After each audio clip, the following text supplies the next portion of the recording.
Un pas sur scène. Bonjour à tous et bienvenue pour le tout premier épisode de ce podcast, Un pas sur scène.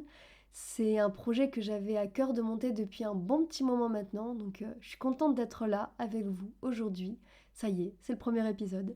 Et je voulais profiter de cet épisode pour vous faire un peu une présentation de l'émission, vous dire un petit peu quels thèmes on allait aborder, comment on allait les aborder. Donc voilà, sans plus attendre, je vous propose de rentrer dans le vif du sujet. En fait, l'émission va vraiment tourner autour des arts de la scène en général. Alors bien sûr, on va peut-être parler un peu plus de théâtre puisque c'est ma spécialité, mais j'ai vraiment à cœur quand même de parler aussi de la danse, de la musique, du chant, etc. etc. Parce que pour moi, tous les arts de la scène en général vont avoir un impact positif sur l'être humain. Et c'est l'un des sujets d'ailleurs qui sera probablement récurrent, c'est de venir mettre en lien justement cette notion de bien-être avec les arts du spectacle. Parce que c'est aussi un petit peu le travail que je fais moi-même depuis quelques années maintenant, de faire ce lien, d'explorer la frontière entre les deux. Parce que par nature et depuis des siècles et des siècles, le monde du spectacle a toujours eu un lien fort avec la notion de bien-être. Que l'on soit public qui vient voir un spectacle, le public se déplace pour venir passer un bon moment, pour venir rire, pour venir s'émerveiller. Mais le but, c'est quand même une recherche de plaisir. Pareil pour le monde des amateurs, quelqu'un qui va venir faire un cours de théâtre, participer à un stage ou même monter un spectacle, là on parle même de professionnels, hein, monter un spectacle c'est pareil, il y a quand même une notion de plaisir à jouer. Et puis sans oublier le travail de groupe qui apporte aussi une dimension supplémentaire à cette notion de plaisir, à être ensemble, à co-créer ensemble.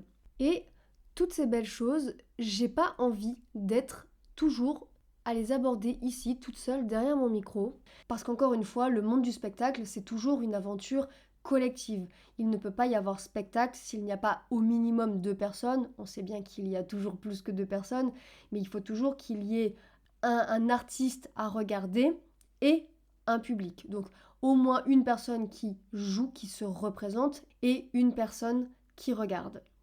Ça, c'est le minimum pour qu'il y ait vraiment spectacle vivant.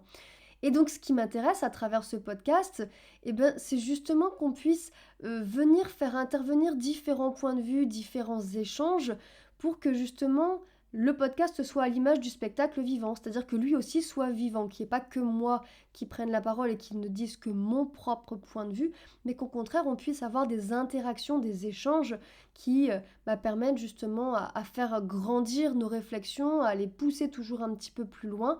Et puis voilà, c'est toujours plus intéressant d'avoir plein de points de vue différents. Surtout que j'ai pour intention d'inviter des personnes de toutes parts, que l'on soit comédien, comédienne, public, danseurs, danseuses, musiciens, techniciens, même toutes les personnes qui pratiquent en amateur.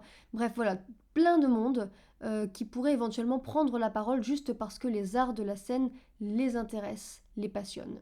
Donc, si on résume ce podcast en quelques mots, art de la scène, bien-être, plaisir, partage, joie, rire, enfin bref, une émission qui, je pense, promet d'être très enrichissante. Voilà, cette petite présentation touche à sa fin. C'est que le premier épisode, mais je suis déjà très contente que vous soyez restés jusqu'au bout pour l'écouter.